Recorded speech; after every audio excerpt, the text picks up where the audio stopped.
বদলের বাংলায় শ্যামাপ্রসাদ স্মরণ ১২৫তম জন্মবার্ষিকীতে বছরভর কর্মসূচির কথা আগেই ঘোষণা করেছে সরকার। ৬ জুলাই জন্মজয়ন্তীর আগে শ্যামাপ্রসাদের মূর্তির চাহিদা বাড়ায় খুশি কালনার শিল্পীরা। দিন রাত এক করে কাজ করছেন কালনার ভাস্কররা। ৬ জুলাই জন্মজয়ন্তীর আগে শ্যামাপ্রসাদের মূর্তির চাহিদা। আমাদের সঙ্গে নবকুমার রয়েছেন প্রতিনিধি সরাসরি। নবকুমার, এই যে মূর্তির চাহিদা বাড়ছে, কতটা খুশি কালনার শিল্পীরা?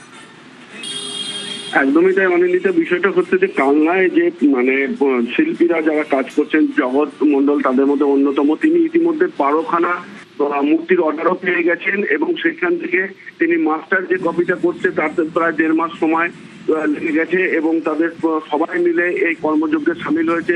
রাজ্যে পালা বদলের সঙ্গে সঙ্গে যে মূর্তির চাহিদা শ্যামাপ্রসাদে বেড়েছে এ বলতে একদম দ্বিধা নেই। কারণ হচ্ছে এর আগে বড় বড় স্ট্যাচু বিভিন্ন রকম মনীষীদের করা হয়েছে, কিন্তু এর আগে ইতিপূর্বে এরকম ধরনের বরাত বা শ্যামাপ্রসাদের কোনো পায়নি। তাই এই পাওয়াতে এই যে নতুনত্ব কাজের সৃষ্টি শিল্পকলা, তাতে ভীষণ খুশি এবং আগামী দিনে আরো অর্ডার আসছে তাদের। কিন্তু যেহেতু সময় সামনে 6 জুলাই, তা এর মধ্যে আর অর্ডার ধরতে পারছে না।